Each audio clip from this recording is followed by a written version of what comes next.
ഇടുക്കിയിൽ മറയൂർ വട്ടവട മേഖലകളിൽ വെളുത്തുള്ളി വിളവെടുപ്പ് ആരംഭിക്കാനിരിക്കെ വെളുത്തുള്ളിയുടെ വില ഇടിയുകയാണ്. നിലവിൽ 250-നടുത്താണ് വെളുത്തുള്ളിയുടെ വില. മുൻ വർഷങ്ങളിൽ 600-നടുത്തെത്തിയ വെളുത്തുള്ളി വില ആണ് ഇപ്പോൾ 250-ലേക്ക് കൂപ്പുകുത്തിയിരിക്കുന്നത്. ഗുണമേന്മയിൽ മുൻപന്തിയിലാണ് മറയൂർ വട്ടവട മേഖലകളിലെ വെളുത്തുള്ളി. വെളുത്തുള്ളിക്ക് ആവശ്യക്കാരും ധാരാളമുണ്ട്.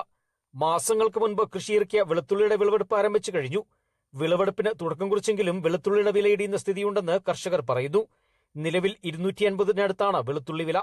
വെളുത്തുള്ളി നമ്മളിപ്പോൾ സാധാരണ നട്ടിട്ടൊരു 2-2.5-3 മാസം എടുക്കാറായി. വെളുത്തുള്ളിയിൽ നമുക്ക് മല വെളുത്തുള്ളി ഉണ്ട്, സിംഗപ്പൂർ വെളുത്തുള്ളി ഉണ്ട്, സാധാരണ വെളുത്തുള്ളി ഉണ്ട്. സാധാരണ വെളുത്തുള്ളി 90 ദിവസം 110 ദിവസം എടുക്കാം. മല വെളുത്തുള്ളി ഞാൻ ഒരു 4.5 മാസം വേണം. സിംഗപ്പൂർ എന്ന് പറയുന്നത് ഒരു 3.5-4 മാസം വേണം. ഇപ്പോൾ ആദ്യം എടുക്കാൻ നമ്മുടെ ഇവിടെ സാധാരണ ലോക്കൽ വെളുത്തുള്ളിയാണ്.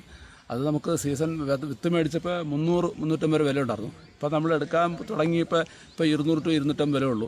ഒത്തിരി ആവശ്യക്കാർ വരുന്നുണ്ട്, എടുത്തുകൊണ്ടിരിക്കുവാണ്. മല വെളുത്തുള്ളി എടുക്കാൻ ഇനി ഒരു 1.5 മാസക്കാലം പിടിക്കും. വിവിധ ഇനം വെളുത്തുള്ളികൾ കർഷകർ കാന്തല്ലൂർ മേഖലയിൽ കൃഷി ചെയ്തു പോരുന്നുണ്ട്. ഓരോ ഇനവും മൂപ്പത്തി പാകമാകാൻ വേണ്ടിവരുന്ന സമയകാലാവധി വ്യത്യസ്തമാണ്.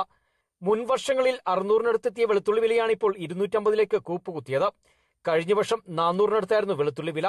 300 രൂപ നൽകി വിത്ത് വാങ്ങിയാണ് നിലവിലിപ്പോൾ പല കർഷകരും കൃഷിയിറക്കിയിട്ടുള്ളത്.